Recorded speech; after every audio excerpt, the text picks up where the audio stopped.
Welcome back to the Michigan Business Beat, brought to you on the Michigan Business Network. Chris Holman here, coming to you from the Grand Hotel, and that is because that is where the annual policy conference put on by the Detroit Regional Chamber of Commerce is always housed. And we have Erin Skene-Pratt with us, and you are the executive director of the Michigan Afterschool Partnership, and we have had you on before because honestly, we think what you do is very critical. Thank you so much. I really appreciate it. Yeah, as you said, I'm with the Michigan Afterschool Partnership, and we're the statewide intermediary for after-school programs across the state. And when we say after school or out of school time, that's kind of our catch-all for before school, after school, and summer, basically anytime a kiddo's not at school. And so we do a lot of advocacy work to encourage support for out-of-school time programs, but then we also do a lot of training and technical assistance to help with the quality of the programs. And then we do a lot of research to talk about who we are and what we are as a sector. Aaron, how are you guys funded? Are you a governmental agency? We're not. We're a 501(c)(3). We're a nonprofit. So we have funding from various philanthropy from foundations, but then we also receive some funding from the state too. Oh, okay. So you got a little bit of everything that we're going to Exactly. talk about. All right. So do you go to school districts? Do you go to houses? Do you go to organizations? Yeah, so the after school programs are very diverse. It depends on the different community, but there can be libraries that offer these programs. It can be parks and recreation departments. It can be schools. It can be community based organizations. Mm. Really, the important piece is that these groups are really making sure that kids are safe and that they have enriching activities like literacy opportunities or STEM or music or art. Okay. Something that leads to education, advancement, that Exactly. sort of a thing. Exactly. All right. So do you go out and get these organizations? Do they come to you?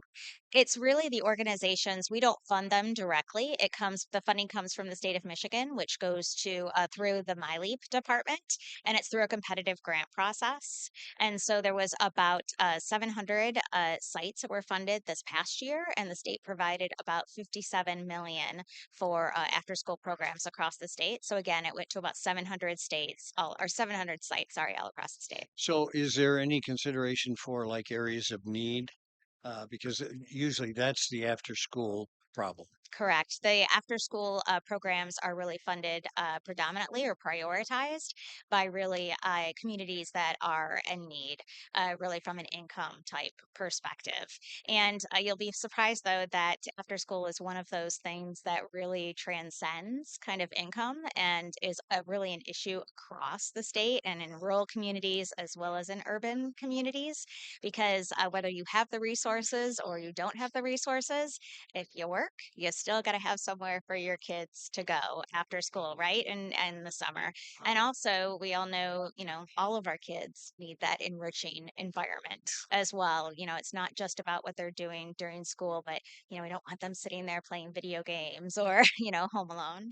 So is your function then mostly a funding of programs that qualify or? We're the statewide advocacy group. Yeah. So we really help to really advocate for the funds, but then also to make sure that programs aren't experiencing barriers. So we work with the state to help to minimize those as well from a policy perspective. All right. So if a school district wants to get a hold of you and say, hey, we need a little bit of help here, we need some money to run these programs, you take a look at them and you say, okay, these may qualify. We would send them over to the state most Oh, likely. Yeah, and then the state has, their applications criteria. that they have and their criteria as well. We more are the ones who are working with the legislature and the governor's office and the department to make sure that these funds are available and that they're distributed equitably, but then also helping to really enhance the quality of the programs so that we can do training and conferences and all of that kind of stuff because we want all the kids, whether it's kindergarten through 12th grade, to have a good experience. So does nutrition play into this at all? Because that's an inhibitant to good learning. It is, and we know hunger is such an issue for Michigan children, and we really feel that after school programs can often be part of a solution to address hunger because, again, they might get a free meal during school, but then it's actually the after school program that they're getting their evening snack and they're getting their evening meal. And in the summer, Yeah. a lot of times it's all their meals. Yeah. Well, I was going to say there's a lot of kids that don't get many meals at home, period. And so that's an essential thing too. It is an essential thing, yeah. And then you have some way to measure success? We do. We're able to do some evaluation work that philanthropy supports. And so they're able to look at all of the different programs and see all of the great work that they're doing. And we're seeing the numbers increase in terms of the number of youth that are being served, as well as the various programs. So it's been a success the last couple 4 years.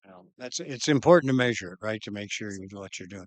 Well, Erin Skene-Pratt, thanks so much for being with us and the good work you do too, as a matter of fact, as the executive director of the Michigan After-School Partnership.